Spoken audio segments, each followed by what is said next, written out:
하나님 말씀은 열왕기하 8장 20절이 되겠습니다. 20절 봉독합니다. 여호람 때에 에돔이 유다의 손에서 배반하여 자기 위에 왕을 세운 고로 여호람이 모든 병거를 거느리고 사일로 갔더니 밤에 일어나 자기를 에워싼 에돔 사람과 그 병거의 장관들을 치니 이에 백성이 도망하여 각각 자기의 장막들로 돌아갔더라. 이와 같이 에돔이 유다의 수하에서 배반하였더니 오늘까지 그러하였으며 그때에 림나도 배반하였더라. 아멘. 열왕기하 8장 16절 이하부터 17장까지 북왕조가 패망되어져 가는 과정 이야기를 하고 있습니다.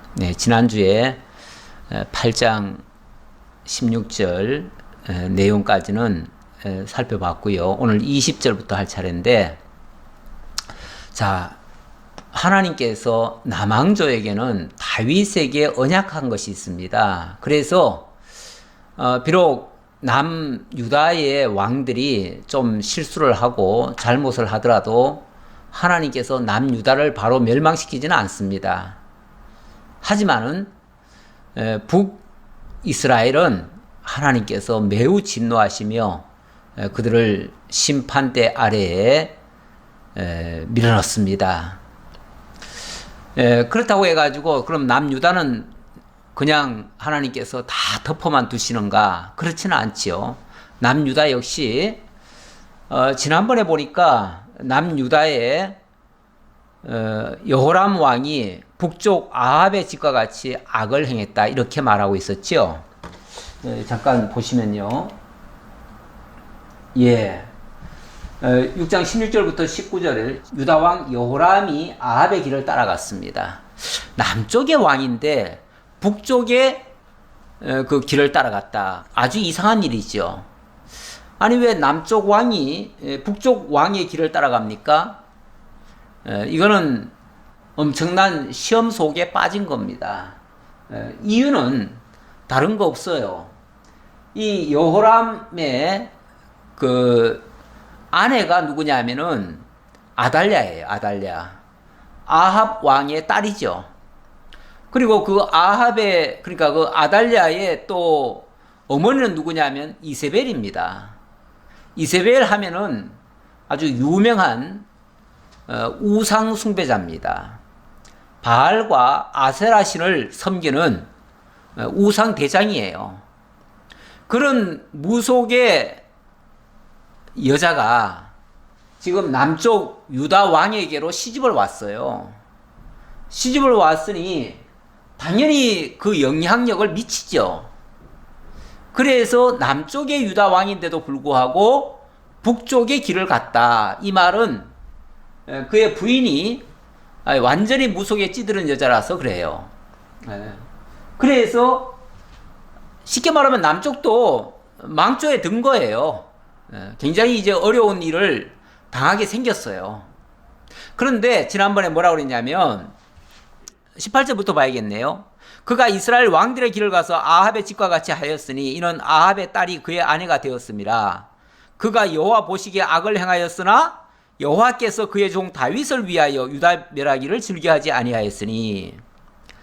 이거 하나님의 엄청난 진노를 받아야 될 일입니다. 진노를 받아야 될 일이지만 하나님께서 일찍이 다윗에게 언약을 하신 바가 있어서 그래서 진멸은 안 시키지만 그러나 징계는 하실 수 있다. 이런 차원으로 이해하시면 되겠습니다. 왜냐하면 다윗에게는 항상 등불을 주겠다고 말씀하셨으니까 왕위는 끊어지지 않게 하시겠다 그 말이거든요. 그러니까 왕위는 끊어지지 않더라도 어쨌든 어려움은 한번 겪어야지요. 아니 잘못을 하는데 어려움이 없으면요. 잘못을 하는데도 불구하고 하나님을 떠나는데도 불구하고 아무런 징계도 없다? 아무런 문제도 발생하지 않는다? 이거는 복이 아니고요. 하나님이 내버렸다고 하는 증거가 돼요. 그러니까 하나님이 살아계시고 하나님이 내가 너희를 붙들고 있다. 내가 너희를 지켜보고 있다. 내가 너희를 간섭한다. 이걸 보여주시려면요. 잘못할 때는 하다못해 회초리라도 한번 때려주셔야 돼요. 회초리 때리는 게 무서워하실 게 아니고 그게 없으면 오히려 사생자입니다. 하나님이 버린 자예요. 그런데 다행히 요람에게는 징계를 하시네요. 징계의 내용이 뭐냐면 여기 지도상으로 보시면은 요 밑에가 에돔이 있습니다. 에돔. 근데 요 에돔은 다윗 시절 때부터 이쪽을 완전히 지배를 했었습니다. 그러니까 에돔이 어찌 보면 속국이었죠. 이 에돔과 림나는 아마 여기쯤 있어요. 여기에 있을 텐데 이 블레셋 지역 가까이 있다 이렇게 보시면 되겠고요. 이쪽과 이쪽이 다윗 시대 때 이미 다 지배를 했었기 때문에 계속 조공을 바치면서 지금까지 평안하게 지내왔습니다. 서로 등을 안 돌리고 지내왔어요. 그런데 갑자기 이 에돔이 배반을 하는 거예요. 이스라엘을 상대로 해가지고 대적을 하기 시작하는 거예요. 나라에 큰 어려운 일들이 자꾸 발생하면요. 사실 하나님 앞에 일단은 엎드려야 됩니다. 뭔가가 잘못돼서 어려움이 온다라고 생각하고 뭔가 자기를 돌아볼 계기로 삼는 것이 좋습니다. 모든 게 다 죄 때문이다 이렇게 말할 수는 없지만은 그러나 어려운 일이 발생하면 하나님께서 나에게 뭔가를 깨닫게 해주시려고 어려움을 주시는가 보다 이렇게 생각하면 자기를 돌아볼 수가 있잖아요. 자기를 돌아보면서 혹시라도 뭐 잘못된 것이 있으면 고치면 좋잖아요. 그러면은 모든 문제가 다시 또 회복될 것이고 그러면 참 좋아요.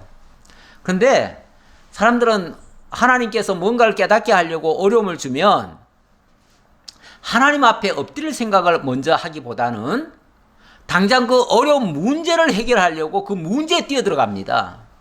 그러다 보면 마치 뻘 속에서 헤어나오겠다고 발버둥 치면은 오히려 거기서 점점 더 수렁에 더 깊이 빠지는 경우도 있어요. 그래서 나중에 가서는 정말 낭패를 만나지요. 처음에는 큰일이 아닌데 거기서 발버둥 치다 보면은 더 큰일을 만나게 되고 결국은 헤어나올 수 없는 함정 속에 빠져들어가는 거지요. 어찌 보면 지금 여호람도 그런 케이스에 말려든 거예요. 그래가지고 하나님께서는 일단 깨닫게 하려고 에돔으로 하여금 반역을 하게 했어요. 림나도 반역을 했고요. 반역을 했으면 하나님 앞에 내가 뭔가 잘못했나 그걸 좀 찾아봐야죠. 찾아보다 보면은 자기가 지금 부인의 말 듣고 부인 아달랴죠. 이 아달랴의 말을 듣고 지금 완전히 우상을 섬기고 있었어요. 그러니까 하나님께서 이거 깨닫게 하려고 어찌 보면 에돔으로 하여금 림나와 에돔으로 하여금 반역을 하게 한 거거든요. 그러면 여기서 하나님 앞에 바로 설 생각을 해야 되는데 그게 아니고 이런 에돔 이놈들 반역을 해? 이런 놈 가만 안 둘 거야. 그리고 응징을 하겠다고 여호람이 이 에돔으로 쳐내려온 장면이에요. 그 장면이 아까 공독해 드렸던 그 말씀 속에 있는 내용이에요. 여기 보니까 여호람 때에 에돔이 유다의 손에서 배반하여 자기 위에 왕을 세웠다. 이 에돔이 유다의 손에서 배반해서 자기 위에 왕을 세웠다. 이 말은요, 자기들 마음대로 왕을 세웠다 그 말이에요. 원래 속국은 자기들 마음대로 왕 못 세웁니다. 속국은 그 지배국에서 누구를 왕 세워라. 설령 자기 민족을 세울지라도 허락을 받아야 되는 거예요. 이런 모습은 옛날에 우리나라도 사실 그렇게 해왔습니다.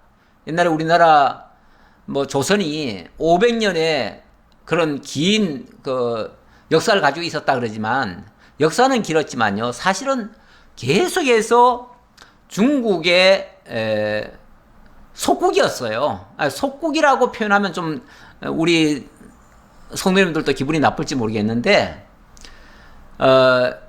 어쨌든 중국의 말을 듣지 않으면은 우리는 언제라도 응징을 받았어요. 그래서 항상 우리는 왕을 세울 때 왕자가 여럿이 있으면요, 왕자 그 중에 한 명은 중국에 보내놓습니다. 보내놓고 쉽게 말하면 볼모를 하나 잡혀놓는 거죠. 잡혀놓고 그 다음에 우리가 이제 왕자를 왕으로 이제 세우죠. 세우기는 세우는데 반드시 허락을 받아야 돼요. 중국에서. 왜냐하면 중국에서 저놈이 우리를 배반할까 안 할까 이걸 검증을 하는 거죠. 그래서 충분히 배반 안 하겠다, 충성할 것이다 하면은 충성 맹세를 받고 쉽게 말하면 왕위를 허락하는 거예요. 여차하면은 중간에 만약에 반역을 한다? 그럼 볼모로 잡고 있는 왕자를 제거할 수도 있어요. 그래서 절대로 배신을 못하도록 했지요. 가끔씩 배반을 하려고 하면은 중국에서 아주 엄청난 혹독한 그런 응징을 해왔었지요. 그것 때문에 그 침략을 몇 번 받은 적이 있어요. 예. 이렇게 속국은 함부로 왕을 못 세웁니다. 그런데 에돔이 유다의 손에서 배반하여 자기 위에 왕을 세웠다 이렇게 말합니다. 그 자기들 마음대로 왕 세웠다 그 말이에요. 유다의 허락도 없이 왕 세웠다 그 말이에요. 이제부터는 우리도 이제 당당한 주권 국가다 이걸 선언해버린 거예요. 독립을 선언한 거예요. 독립을. 그러니까 유다 입장에서 봤을 때는 아주 괘씸하잖아요. 그래서 여호람이 모든 병거를 거느리고 사일로 내려갔어요. 그러니까 이런 문제가 발생했을 때 하나님 앞에 먼저 하나님 저 에돔이 왜 우리를 배반하지요? 우리 어떻게 할까요? 저놈들 다 칠까요? 옛날 다윗 같으면 틀림없이 하나님 앞에 먼저 기도하고 그 다음에 응징을 하더라도 했을 거예요. 그런데 이 여호람은 지금 하나님을 좀 멀리하고 있는 중이에요. 오히려 자기 부인 말을 더 많이 들어요. 어쩌면 이 여호람 위에는 자기 부인이 있어요. 그 아달랴가요, 얼마나 교활한 여자인지 모릅니다. 이 아달랴가 나중에 보면요, 자기 아들도 죽이고요, 그리고 그 모든 왕자들을 다 죽이는 일까지 합니다. 한마디로 이 나라를 망치려고 들어온 여자예요. 아합의 딸이죠. 이세벨의 딸 아달랴. 이 아달랴죠. 이 무서운 여자입니다. 이 여자가 여호람을 쉽게 말하면 충동을 해가지고 여호람으로 하여금 병거를 거느리고 에돔을 쳐내려가게 만든 거예요. 근데 이것도 지금 잘못하고 있는 거거든요. 하나님이 지금 징계하시는 건데 하나님께 물어보지도 아니하고 자기 감정으로 한 거예요. 자, 그런데 밤에 일어나 자기를 에워싼 에돔 사람과 그 병거의 장관들을 치니 이에 백성이 도망하여 각각 그들의 장막들로 돌아갔더라. 잘못 읽으면은 마치 여호람이 에돔에 내려가 가지고 에돔을 다 치고 에돔의 군사들을 다 흐트러뜨렸다 이렇게 보이기도 한데 그게 아니에요. 그게 아니고 그 다음 절을 보면 이와 같이 에돔이 유다의 소하에서 배반하였더니 오늘까지 그러하였으며 그때 림나도 배반하였더라. 보세요. 오히려 이 사건 때문에 에돔이 완전 독립을 했다 그 말이잖아요. 완전 독립을 했다. 유다의 소하에서 완전히 이제 벗어나가지고 오늘까지 그러했고 림나까지 배반시켰다. 다시 말하면 처음에는 에돔만 응징을 하러 내려갔는데 에돔에 실패를 한 거예요. 에돔을 제압을 한 게 아니고 에돔에 내려갔다가 에돔에 실패를 한 거예요. 실패하는 바람에 그 옆에 있던 림나라고 하는 나라도 우습게 알고 우리도 유다한테 이제는 더 이상 조공 안 바쳐. 그러면서 독립을 선언해버렸다 그 말이에요. 여기는 지금 에돔과 림나만 얘기하지만 이렇게 패전을 하게 되면요, 비참하게 패전을 하게 되면 그 주변 나라들이 다 우습게 여겨버립니다. 한마디로 요람은 완전히 개망신 당한 거예요, 한마디로. 이게 무슨 소리냐? 그럼 이걸 다시 설명해 드려야 됩니다. 요람이 모든 병거를 거느리고 사일로 들어갔는데 밤에 일어나 자기를 에워싼 에돔 사람과, 이렇게 얘기하죠. 요걸 자세히 보셔야 돼요. 자기를 에워싼 에돔 사람과, 다시 말하면은 에돔을 응징하러 내려갔다가 에돔 군대에 포위당했다 그 말이에요. 포위를 당했어요. 에돔을 응징한 게 아니고 에돔 군인들에게, 에돔 군병들에게 완전히 포위를 당해버렸어요. 포위를 당해가지고 꼼짝없이 에돔 사람과 그 병거의 장관들을 친히 그랬는데, 에돔 사람과 그 병거의 장관들이 오히려 이 요람 군대를 쳤다 그 말이에요. 요람 군대를 쳐가지고 이에 백성이 도망하여 각각 그들의 장막들로 돌아갔더라. 이 말은 주랭랑을 쳤다 그 말이에요. 이 유다의 군인들이 각자 도생으로 요람의 지시로 내려왔지만 결국은 다 주랭랑을 쳐버렸다. 그래가지고 다 각기 자기 집으로 돌아가 버렸다. 에돔을 응징하는 게 아니라 에돔 응징하러 갔다가 하마터면 다 죽을 뻔하다가 겨우 목숨만 살아가지고 집으로 도망가 버렸다. 그 얘기예요. 이러니 이 유다의 꼴이 말이 아닙니다. 유다가 완전히 개망신을 당한 거예요. 그래서 그때부터 에돔이 유다의 수하에서 배반하였더니 오늘까지 그러하였으며 그때 림나까지도 배반하였더라. 이렇게 에돔이 독립을 하니까 그 주변의 작은 나라들도 같이 다 독립을 해버렸다 그 말이에요. 그리고 여호람의 남은 사적과 그가 행한 모든 일은 유다왕 역대지략에 기록되지 아니하였느냐. 여호람이 그의 조상들과 함께 자매 그의 조상들과 함께 다윗성에 장사되고 그의 아들 아하시아가 대신하여 왕이 되니라. 이 말은 그 뒤에는 별 볼 일 없었다 그 말이에요. 여호람은 어쩌면은 이번 전쟁을 통해서 자기 일생 일대에 가장 치욕을 맛봤을 거예요. 가장 부끄러운 마지막이 된 거예요. 일평생 뭔가 왕으로서 큰 업적을 남기다가 말년에 정말 이상한 꼴을 보고 그 길로 시름시름 앓다가 그냥 죽어버린 거예요. 좋게 말하면 이렇게 얘기하지만은 사실대로 얘기하면 이렇게 해가지고 여호람은 끝끝내 어찌 보면 조상들이 물려준 그 나라 영토를 많이 잃어버린 셈이에요. 에돔을 잃어버렸으니까요. 그러니까 영토를 잃어버린 거나 마찬가지예요.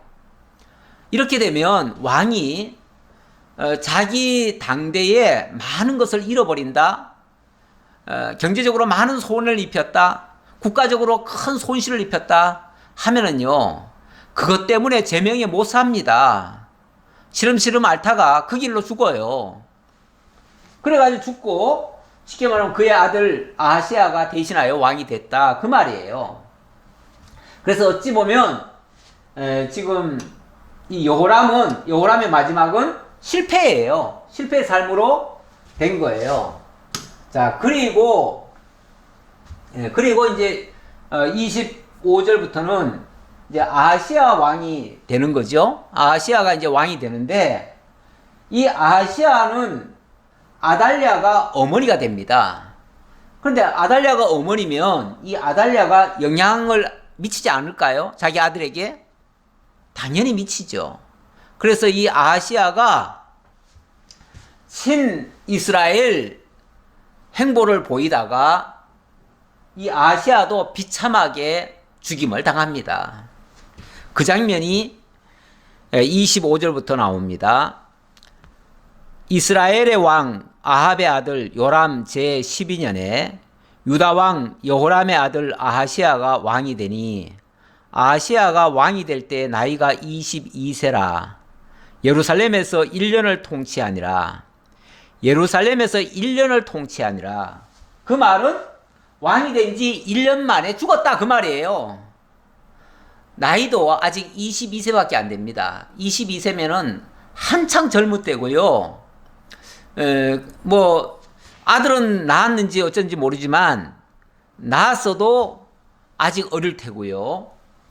그러니까 정말 위험한 시기예요. 위험한 시기인데 이때 왕이 돼가지고 기껏 1년밖에 못하고 죽임을 당하는데 그것도 아주 비참한 죽음을 당합니다. 예, 이것도 사실은 징계예요. 징계인데 성경은 뭐라고 얘기하냐면 그의 어머니의 이름은 아달랴라. 이스라엘 왕 오므리의 손녀이었더라. 그의 어머니가 누구냐를 밝힙니다. 이 아시아의 어머니는 아달랴입니다. 아달랴. 이 아달랴인데 이 아달랴는 이 오므리의 손녀다 그랬죠. 오므리의 손녀다. 그러니까 아합의 딸이고 오므리의 손녀죠. 예. 굳이 이렇게 얘기하는 것은 사실 하나님께서 지금 여기서 이야기하려고 하는 것은 원래 북왕조 패망입니다. 북왕조 패망. 북왕조 패망 이야기를 하려고 하는데 남쪽 유다왕 이야기부터 먼저 시작을 했어요. 그러니까 이 유다왕들도 정신 못 차리고 북왕조가 패망하는 일에 어찌 보면 거기 편승해 있었다. 똑같은 행동을 하고 있었다. 이거 고발하느라고 그러는 거예요. 그런데 그나마 다행인 것은 북이스라엘은 패망의 길로 지금 달려가고 있는데 남쪽 유다는 그럼에도 불구하고 하나님께서 다윗에게 언약하신 대로 지켜주고 있다는 사실. 그게 어찌 보면 감사죠. 감사한 일이죠. 다행은 다행인데 자, 이런 상태다. 27절. 아시아가 아합의 집 길로 행하여 아합의 집과 같이 여호와 보시기에 악을 행하였으니 그는 아합의 집의 사위가 되었습니다. 이 아시아도 아주 안 좋았다 그 말이에요. 안 좋았다. 왜냐하면 아합의 길로 갔대요. 아합의 길로. 아합의 길이라는 게 아합이 뭐 한 사람이에요? 그 아내가 바알과 아세라 신을 끌어들여 와가지고 완전히 하나님을 섬기는 제사장들을 다 죽여버리고 완전히 우상 제국으로 만들어버린 거 아니에요? 우상의 나라로 만들어버렸잖아요. 거기에 아시아도 똑같은 길을 갔다 그 말이에요. 아무래도 요람도 이렇게 해다가 금방 죽었지요. 그런데 어머니 이제 아달랴가 지금 어찌 보면은 아직 나이가 22세밖에 안 됐으니까요. 뭐 22세면 충분히 왕노릇은 할 수 있습니다. 있지만은 아무래도 어머니의 영향력이 큽니다. 그래서 어머니가 영향력을 행사하는데 이 아달랴가 또 완전히 무속에 찌든 여자예요. 그러다 보니까 이런 여자일수록요 적극적으로 왕정에 개입을 합니다. 적극적으로 왕정에 개입해요. 그래서 여기도 이렇게 표현하잖아요. 그가 아합의 집의 사위가 되었기 때문에 그렇다. 이 아합 집의 사위가 됐기 때문에, 다시 말하면 아달랴의 영향을 받았기 때문에 그렇다 그 말이죠. 아달랴의 영향이 있었기 때문에 이렇게 악한 길로 갔다 그 말이죠. 자, 그래서 악행들이 드러나는데 어떤 악행과 불행한 일들이 발생하는가? 28절에 보니까 그가 아합의 아들 요람과 함께 길르앗 라못으로 가서 아람 왕 하사엘과 더불어 싸우더니 아람 사람들이 요람에게 중상을 입힌지라. 야, 여기 이제 북이스라엘에 전쟁이 있었습니다. 지난번에 그 하사엘에게 기름을 부었지요. 이 하사엘은 이쪽에 아람입니다. 아람의 하사엘에게 하나님이 기름을 부으라 그래가지고 누굽니까? 엘리사가 가서 직접 기름을 부었어요. 부었더니 이 하사엘이 자기의 주 베나닷을 죽이고 그리고 왕이 올랐어요. 근데 그때 이 엘리사가 엄청나게 눈물을 흘렸습니다. 너무 슬퍼서 눈물을 흘렸어요. 왜 그랬냐면 이 하사엘이 이스라엘을 침공해서 이스라엘을 얼마나 괴롭힐 것인가가 눈에 선히 보였기 때문에 그랬습니다. 자, 그랬는데 이 하사엘이 진짜 이스라엘을 쳤네요. 이스라엘을 쳤어요. 사실은 길랏 라못이라고 하는 지역이 여기쯤인데 여기를 이스라엘의 왕 요람이죠, 요람. 예, 이스라엘의 왕 요람. 요람이 이 길랏 라못을 치는데, 여기에 쉽게 말하면은 길랏 라못을 쳤죠. 쳤더니 하사엘이 바로 공격을 했어요. 근데 그 전쟁에서, 이 요람이 중상을 입었습니다. 중상을 입었어요. 자, 그래서 29절 요람 왕이 아람 왕 하사엘과 싸울 때에 라마에서 아람 사람에게 당한 부상을 치료하려 하여 이스라엘로 돌아왔더라. 유다 왕 요람의 아들 아하시아가 아합의 아들 요람을 보기 위하여 내려갔으니 이는 그에게 병이 생겼음이더라. 자, 어쨌든 이 요람과 아하시아는 어찌 보면 서로 사돈간이기도 하지만 또 어머니의 오라버니 아닙니까? 어머니의 오라버니가 우리말로 하면 외삼촌이죠, 외삼촌. 외삼촌이 지금 중상을 입었어요. 그러니까 이 아하시아가 외삼촌에게 병문안을 간 거예요. 병문안을 갔는데 그때 하필이면은 무슨 일이 있었냐면은 이 요람 때에 무슨 일이 있었냐면은 이 예후에게 또 기름을 붓습니다. 예후에게.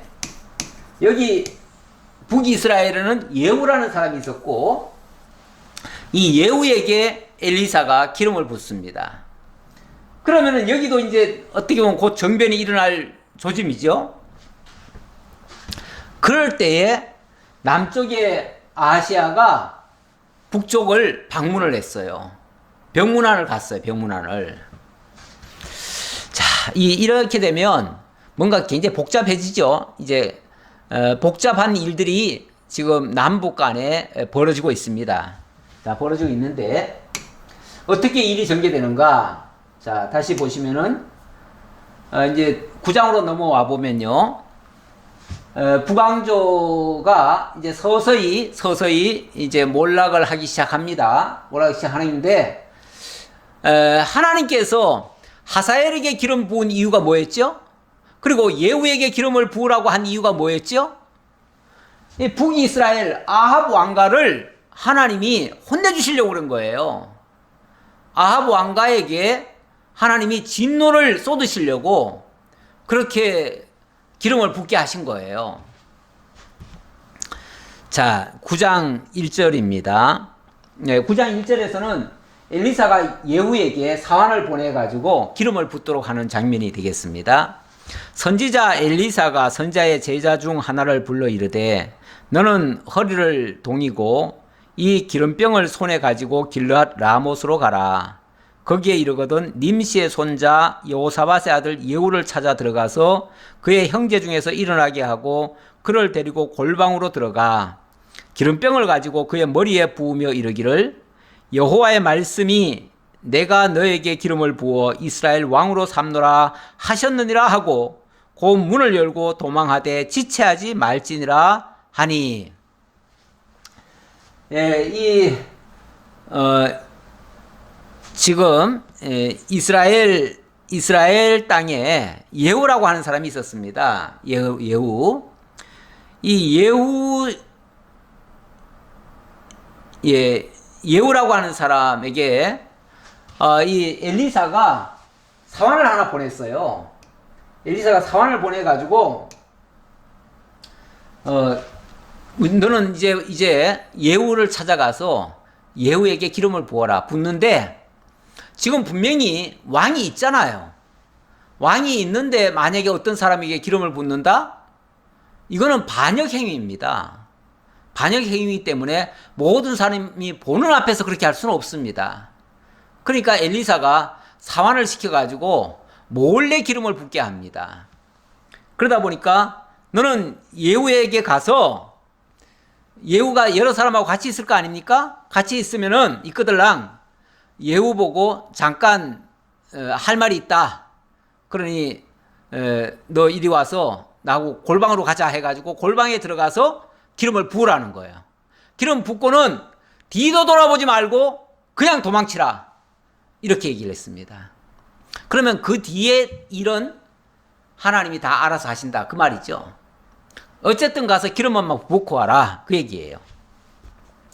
그랬더니 4절 그 청년 곧 그 선지자의 청년이 길르앗 라못으로 가니라. 그가 이르러 보니 군대 장관들이 앉아 있는지라. 소년이 이르되 장관이여 내가 당신에게 할 말이 있나이다. 예후가 이르되 우리 모든 사람 중에 누구에게 하려느냐 하니 이르되 장관이여 당신에게니이다 하는지라. 여기 길르앗 라못으로 갔다고 하네요. 그러니까 길르앗 라못에 갔다고 하면 아까 제가 그림 그렸듯이 여기쯤으로 간 거예요. 여기쯤으로. 여기쯤으로 갔으면 여기는 지금 전쟁터입니다. 쉽게 말하면 전쟁터예요. 여기 지금 하사엘과 지금 전쟁이 일어났었잖아요. 근데 여기서 어찌 보면 누굽니까? 그 요람은 부상을 입어가지고 이스라엘로 갔어요. 쉽게 말하면 왕궁으로 돌아갔어요. 요람은 왕궁으로 돌아갔고 지금 여기에는 예후가 남아서 쉽게 말하면 이 전쟁 뒤처리를 하고 있는 거예요. 그런데 이 엘리사가 사환을 지금 이쪽으로 보낸 거예요. 보내가지고 여기 예후에게 할 말 있습니다. 그러니까 저하고 같이 저 골방에 들어갑시다. 그래가지고 골방에 들어가서 기름을 부어주는 거예요. 자, 그랬더니 예후가 일어나 집으로 들어가니 이제 골방으로 들어갔다 그 말이죠. 청년이 그의 머리에 기름을 부으며 그에게 이르되 이스라엘 하나님 여호와의 말씀이 내가 너에게 기름을 부어 여호와의 백성 곧 이스라엘의 왕으로 삼노니 이렇게 얘기합니다. 이스라엘의 왕으로 삼노니. 자, 기름 부으면서 원래 기름은 왕이나 제사장, 선지자 이런 경우에 기름을 붓지요. 이런 경우에 기름을 붓는데 뭐 이 셋 중에 하나겠죠. 기름을 부었다는 말은 셋 중에 하나인데 이 사람은 뭐 제사장은 아예 그 레위 지파가 아니면 안 되니까 안 될 거고 선지자도 어찌 보면 이런 군인들 중에서 선지자가 되는 예는 거의 없습니다. 그렇기 때문에 선지자도 아닐 테고 이 왕으로 기름을 부어준 거예요. 그러면서 하는 말이 내가 너를 이스라엘의 하나님 이스라엘의 왕으로 삼는다. 여호와의 백성 이스라엘의 왕으로 삼는다. 이렇게 말합니다. 다시 말하면 이스라엘 백성들이 하나님께로 돌아오게 하는데 네가 필요하다 그 말이죠. 너를 통해서 이 백성이 여호와께로 돌아오게 하겠다. 그렇게 하기 위해서 너를 왕으로 세우고 너로 하여금 아합 왕가를 네가 심판해라 그 말이죠. 자, 그러면서 너는 내 주 아합의 집을 치라. 내가 나의 종 곧 선지자들의 피와 여호와의 종들의 피를 이세벨에게 갚아주리라. 아합의 집을 치라고 하면서 이세벨의 피를 갚아주겠다 이렇게 얘기를 하네요. 이세벨의 그러니까 하나님의 그 종들의 피를 이세벨에게 갚아주겠다 그 소리죠. 그러니까 이세벨이라고 하는 여자가 굉장히 그 무속의 대왕인데 이 여자가 여호와의 종들을 많이 무참히 죽였거든요. 무자비하게 죽였어요. 그러다 보니까 거기에 대한 하나님의 심판이 있을 거다 그 말이에요. 그러면서 8절 아합의 온 집이 멸망하리니 이스라엘 중에 내인자나 노인자나 아합에게 속한 모든 남자는 내가 다 멸절하되 아합의 집을 느밧의 아들 여로보암의 집과 같게 하며 또 아히야의 아들 바하사의 집과 같게 할지라. 이거는 역대 왕조들과 같은 그 비참한 최후를 맞게 하겠다 그 말이죠. 이스라엘의 초대 황제는 여로보암이죠. 그 여로보암의 그 말년이 비참했거든요. 그리고 그 다음에는 바하사 왕조가 들어섰는데 바하사 왕조 역시 비참하게 끝났어요. 마찬가지로 지금은 오므리 왕조인데 오므리 왕조도 비참하게 끝날 거다 그 말이에요. 그렇게 하나님이 심판하겠다. 그러면서 10절 이스라엘 지방에서 개들이 이세벨을 먹으리니 그를 장사할 사람이 없으리라 하셨느니라 하고 곧 문을 열고 도망하니라. 그러면서 얼마나 비참해지냐면은 그 이세벨이 개들이 먹게 될 것이다. 개들이 이세벨을 먹을 것이다. 개들이 먹어버리면요 장사할 것도 없습니다. 사람이 죽었는데 제대로 무덤에도 못 들어간다 그 말이에요. 그리고 개의 먹이가 돼버린다. 개가 뜯어먹는 이 개라고 하는 게요 원래는 그 늑대과잖아요. 개라고 하는 게 늑대과라서 원래 그 굉장히 포악한 성질이 있습니다. 그런데 그게 이제 사람이 기르다 보면 사람의 말을 잘 듣게 되지요. 사람의 말을 잘 들으면은 이게 정말 참 애견 같이 사람들에게 충성도 하고 정말 사람을 잘 따르지요. 그런데 이 만약에 개를 가지고요 제대로 먹거리를 안 주든지 좀 들판에 내버리든지 하면요 들개가 되죠. 들개가 되면 늑대 같은 그 야성이 나옵니다. 그렇게 되면 무자비하게 공격을 하고 정말 무서울 정도로 그렇게 바뀝니다. 그래서 사람도 잡아먹어요. 예. 그래서 들판에 이 개들이 있으면요, 이 들개들이 있으면요, 사람도 공격합니다. 뭐 제주도 같은 데서는 뭐 말도 공격을 했더라고요. 말도 공격하고 이 사람이 키우는 짐승이나 이런 것들도 다 해쳐버립니다. 사람도 해쳐요. 완전히 그냥 늑대 본성이 나오는 거죠. 그런데 이 이세벨이 그렇게 개들에게 뜯어먹힐 거다 그 말이죠. 자, 이 말을 해놓고 도망을 쳤습니다. 도망을 쳤는데 제가 이 레위기 하나를 가져왔습니다. 왜냐하면 하나님께서 일찍이 이스라엘 민족을 애굽 땅 종되었던 집에서 인도해 내신 다음에 너희가 내 말에 순종하고 나를 따르면은 정말 엄청난 복을 받고 가나안 땅에서 장구하리라 이렇게 얘기를 했어요. 하면서 동시에 만약에 너희가 하나님을 떠나고 그러면서도 하나님이 징계를 할 때에 돌이키지 않는다면 그러면은 이런 징계할 거다. 이런 징계하는데도 만약에 안 돌이키면 7배나 더해가지고 또 이런 징계할 거다. 그런데도 만약에 또 돌이키지 아니하면 또 7배나 더해가지고 이런 징계할 거다. 그런 얘기하다가 마지막 끝에 가면 무슨 얘기까지 나오냐 하면은 이런 경우까지 합니다. 레위기 26장 27절인데요. 너희가 이같이 될지라도 내게 청종하지 아니하고 내게 대항할진대 내가 진노로 너희에게 대항하되 너희의 죄로 말미암아 7배나 더 징벌할지니 너희가 아들의 살을 먹을 것이요 딸의 살을 먹을 것이라. 이렇게 완전히 굶주리다가 결국은 자기 새끼들을 다 잡아먹을 거다. 이런 얘기를 했습니다. 이거는 완전히 자기 형제나 자식이나 동족을 해할 것이다. 뭐 이런 얘기일 수도 있는데 어쨌든 이런 예언의 말씀이 북이스라엘이 멸망하는 과정에도 이런 장면이 등장을 합니다. 일단 하나님께서 그 하사엘을 동원해서 이스라엘을 치시겠다고 했는데 그때 하사엘에게 기름 부으면서 엘리사가 눈물을 엄청나게 흘렸습니다. 하사엘이 물었지요. 도대체 선지자님 왜 우십니까? 그랬더니 네가 앞으로 우리 민족에 대해서 이렇게 짓밟을 것을 생각하니까 너무 끔찍하다.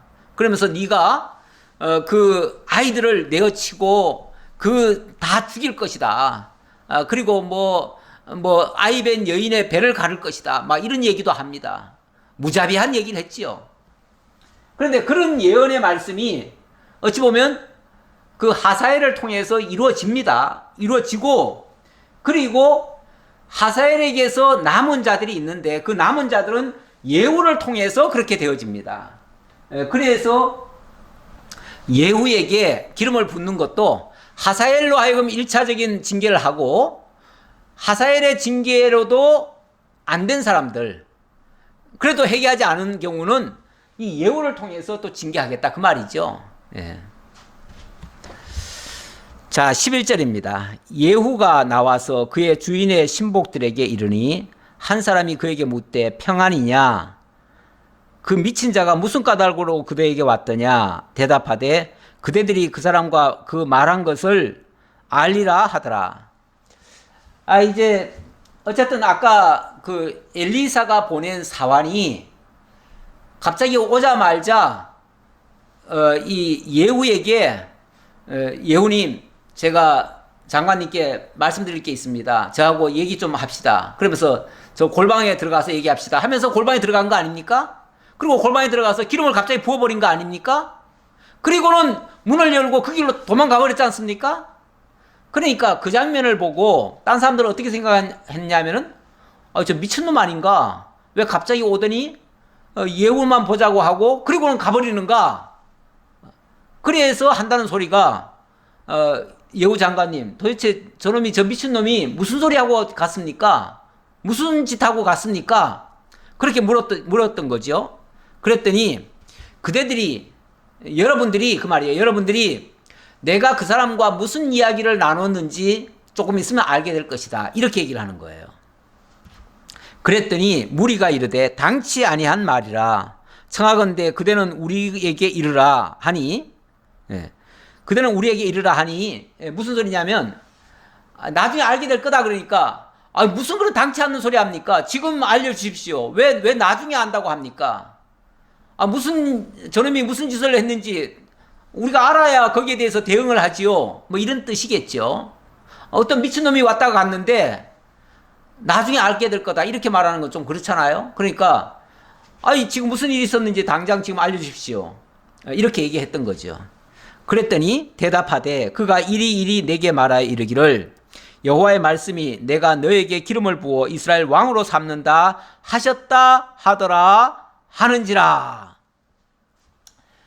예후는 자기가 지금 이것저것 계산한 게 아니고 그냥 어쨌든 그 미친놈이 도대체 무슨 소리 하고 갔습니까? 그거 얘기하십시오 하니까 이렇게 얘기하더라 라고만 얘기했을 뿐이에요. 그냥 있는 대로 거짓말 하나도 안 보태고 포장한 것도 없이 그대로 그냥 얘기했어요. 그 친구가 갑자기 오더니 다짜고짜 내 머리에다가 기름을 붓고는 한다는 소리가 이스라엘의 하나님이 너에게 기름을 붓는다. 네가 이제 왕이 될 거다. 이렇게 얘기했다는 거예요. 그 말을 듣는 순간 모든 무리들이 갑자기 사색이 될 거 아닙니까? 결국 하나님이 이 사람에게 지금 기름 부었다는 얘기 아닙니까? 그러면 이 사람이 왕이라는 얘기잖아요. 사람들은요, 권세자 앞에는요, 바로 엎드립니다. 누구든지 그렇습니다. 그 권세가 확정되지 않았을 때는 물론 반신반의하겠지만 확실하다 싶을 때는요, 누구나 머리 숙이게 돼 있습니다. 그가 잘하든 못하든 무조건 머리 숙이게 돼 있어요. 그러니까 13절 무리가 각각 자기의 옷을 급히 가져다가 섬돌 위 곧 예후의 밑에 깔고 나팔을 불며 이르되 예후는 왕이라 하니라. 분명히 하나님이 선자를 통해서 엘리사가 보낸 사람이라고 했으니까 모두가 다 엎드린 거죠. 엎드리는데 왕에 대한 예우를 하느라고 자기들 옷을 그 바닥에 다 깝니다. 마치 카페트 깔듯이 그렇게 했죠. 왜 우리 예수님이 예루살렘 입성하실 때 보면 사실은 우리 주님이 하나님의 보내신 자 만왕의 왕으로 지금 오셨지만은 사람들은 몰랐지요. 몰라가지고 그의 그 왕으로 오셨음에도 불구하고 그에게 합당한 예우를 못했지요. 그러니까 그걸 깨달은 자들이 호산나 하면서 자기들 옷을 벗든지 아니면은 그 감람나무 이파리를 땅에다 깔면서 예수님이 지나가도록 했죠. 이게 어찌 보면 왕의 대관식 같은 거예요. 자, 지금 장소적으로는 좀 합당치 않은 장소겠지만 이렇게 해서 예후를 일단 왕으로 추대를 한 셈입니다. 아직 공식화는 못됐지요. 공식화는 못됐지만 그러나 하나님이 기름 부었다면은 왕이 된 거 아니냐 이거죠. 그래서 그 주변에 있던 사람들은 일단은 왕으로 추대를 한 겁니다. 자, 그랬더니 놀라운 역사가 발생하는 겁니다. 14절. 이에 님시의 손자 여호사밧의 아들 예후가 요람을 배반하였으니 곧 요람이 온 이스라엘과 더불어 아람의 왕 하사엘과 맞서서 길르앗 라못을 지키다가 아람의 왕 하사엘과 더불어 싸울 때에 아람 사람에게 부상한 것을 치료하려 하여 이스라엘로 돌아왔던 때라. 이스라엘로 돌아왔던 때라. 그러니까 시기적으로 말하면 참 이 요람은 굉장히 지금 안 좋은 시기점이에요. 왜 그러냐면 지금 하사엘과 전쟁하다가 지금 부상을 입어가지고 이스라엘로 급히 지금 도망갔잖아요. 도망갔는데 그런데 지금 이 예후가 쉽게 말하면 지금 자기가 왕이라고 지금 나팔을 분 거 아닙니까? 이렇게 되면은 반역이 일어난 거죠. 지금 전쟁을 통해서 아람과의 지금 충돌이 있었고 그 뒤에 자기가 믿고 신뢰하고 군대를 맡겨놓은 그 전쟁터를 맡겨놓은 예후가 쉽게 말하면 반역을 한 셈이에요. 그러니까 어찌 보면 지금 반역을 해가지고 이 요람은 지금 이스라엘로 돌아왔고요. 지금 길랏 라못, 이 길랏 라못에서 지금 전투가 아직 벌어지고 있는 중이잖아요. 그런데 예후가 여기 지키고 있던 이 최전방에 있던 예후가 반역을 일으켜가지고 쉽게 말하면 이스라엘로 쳐들어오는 거예요. 마치 옛날에 위화도 해군 우리 조선이 고려에서 이제 조선으로 들어오면서 이 위화도 해군을 했지 않습니까? 쉽게 말하면 최전방에 나가서 싸워라 하고 중국과 싸워라 하고 보내놓은 장군이 그 군대를 이끌고 왕궁으로 쳐들어온 셈이에요. 이렇게 되면 엄밀하게 말하면 쿠데타인 거죠. 쿠데타인데 어쨌든 이렇게 해서 대정변이 일어나는 거죠. 근데 이게 뭐 예후가 그렇게 하려고 한 게 아니고요. 하나님이 예후에게 기름을 부어가지고 그런 마음을 주신 거예요. 그러니까 하나님이 예후로 하여금 이 아합 왕가를 치시려고 이렇게 하신 거예요. 네. 그래서 전쟁터에 있던 이 예후가 이제 전쟁을 하는 게 아니라 그 이스라엘 땅으로 되돌아오는 겁니다. 되돌아와 가지고 이 요람 왕을 이제 공박을 하는 그런 모습입니다. 예후가 이르되 너희 뜻에 합당하거든 한 사람이라도 이 성에서 도망하여 이스라엘에 알리러 가지 못하게 하라 하니라. 예후가 병거를 타고 이스라엘로 가니 요람 왕이 거기서 누워 있었습니다. 유다의 왕 아하시아는 요람을 보러 내려왔더라. 요람을 보러 내려왔더라. 자, 지금 이스라엘 땅에는 무슨 일이 있었냐면 이스라엘은 지금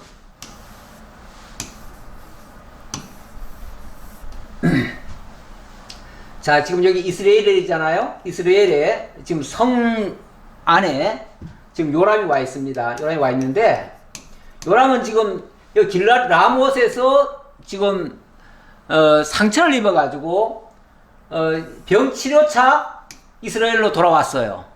그리고 군대는 지금 여기다가 지금 머물러 놨거든요. 머물러 놨는데 여기서 지금 반역이 일어난 셈이에요. 자, 반역이 일어나서 예후가 쳐들어오고 있습니다. 예후가 쳐들어와요. 예후가 쳐들어오고 그 다음에 이 남쪽에 있던 아시아, 여기 아시아가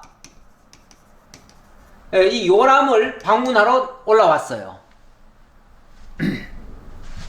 자, 그러니까 이 지금 이스라엘 이 성 안에는 요람도 있고 아시아도 있는 거예요. 어찌 보면 여기 길랏 라못에서 이미 하사엘이 쳐 내려왔었고요. 이 하사엘이 치고 남은 자를 예후가 지금 치러 가는 중이에요. 이게 이제 일찍이 하나님께서 엘리야를 통해서 예언한 말씀대로 되는 거죠. 엘리야를 통해서 뭐라고 그랬습니까? 너는 하사엘에게 기름 부어라. 하사엘이 이 아합 왕가를 칠 것이다. 그리고 하사엘이 남겨놓은 자들은 또 예후가 칠 것이다. 예후에게 또 기름 부어라. 그래서 하사엘은 아람의 왕이고 예후는 이스라엘의 왕이 되는데 어쨌든 목표는 같아요.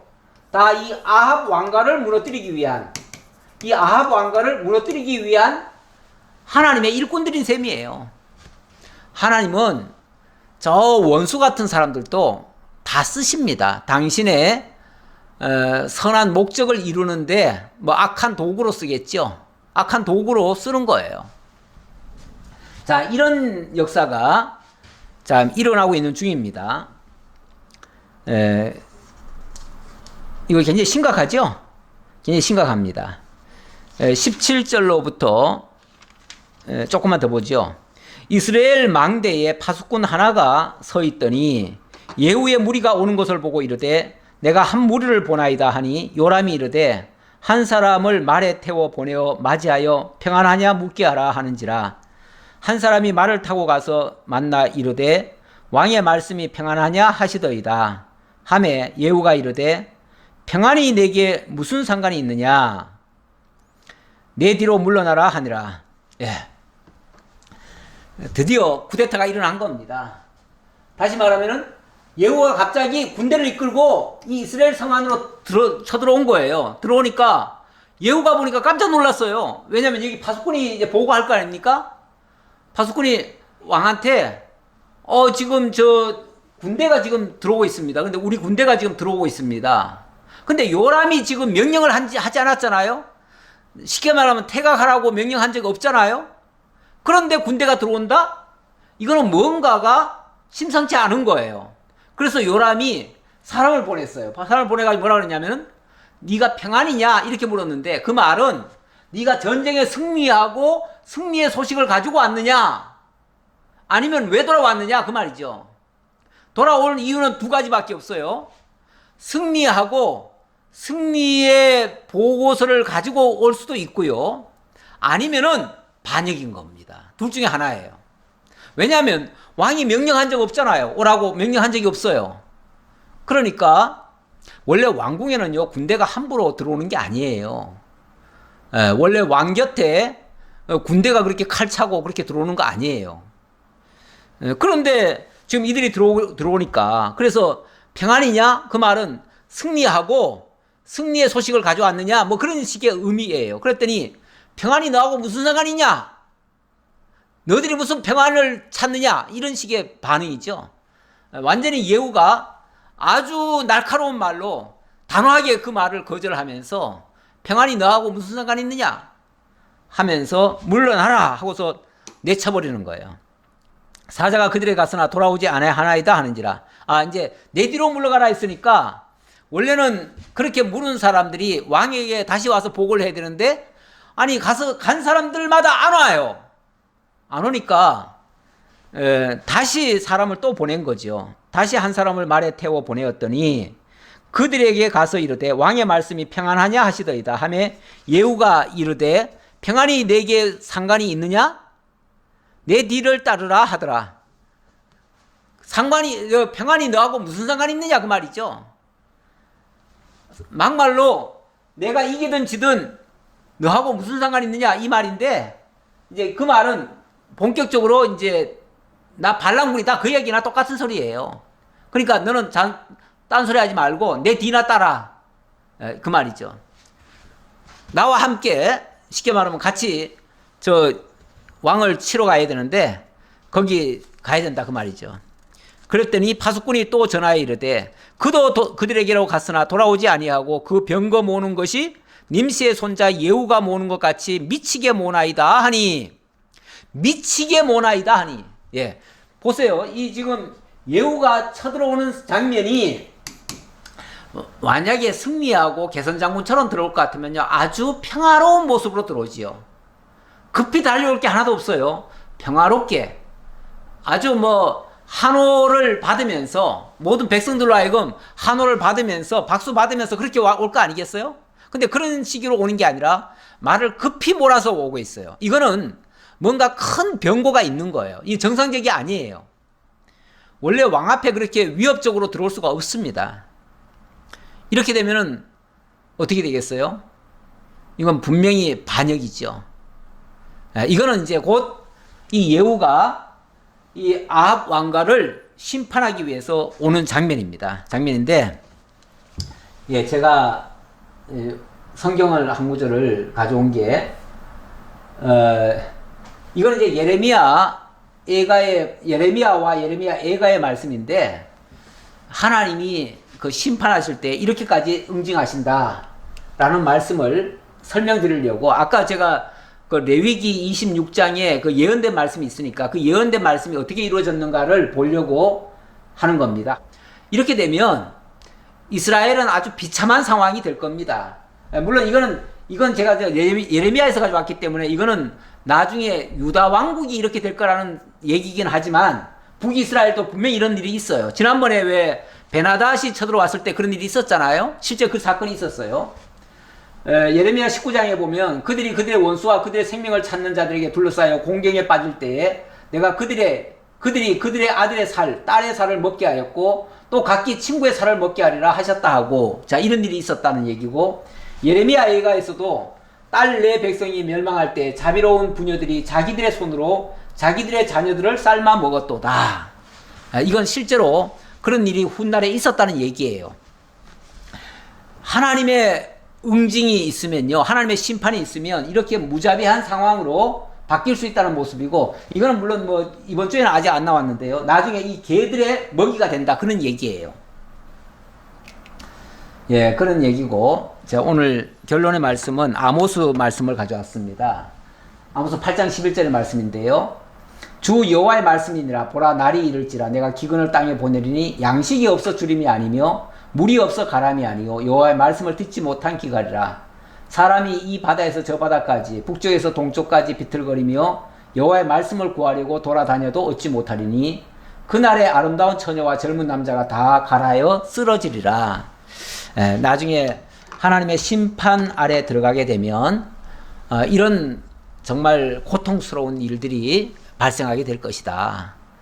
세상에 굶주리고 기근을 만나는 것이 진짜 양식이 없어서라기보다는 하나님의 말씀이 없으면 이런 결과가 될 수 있다. 모든 비극은 하나님을 떠난 데서부터 출발합니다. 하나님의 말씀이 없는 곳에서 엄청난 시련들이 있기 마련입니다. 그래서 우리가 늘 말씀을 떠나지 말고 하나님 곁을 떠나지 않는 이런 것이 이 세상을 바르게 살아가는, 지혜롭게 승리하는 그런 비결이 될 줄 믿습니다. 기도하겠습니다. 아버지 하나님, 감사합니다. 오늘도 하나님이 저희와 함께 하시며 저희들에게 필요한 말씀으로 오늘도 깨닫게 해주심을 감사드립니다. 이 진리의 말씀 속에서 저희들 강건하고 하나님을 떠남으로 말미암아 진노 아래 들어가는 어리석은 모습들이 나타나지 않도록 늘 말씀에 붙들려 살아가는 저희들 다 되게 하옵소서. 함께해 주심을 감사드렸고 예수님 이름으로 기도하옵나이다. 아멘.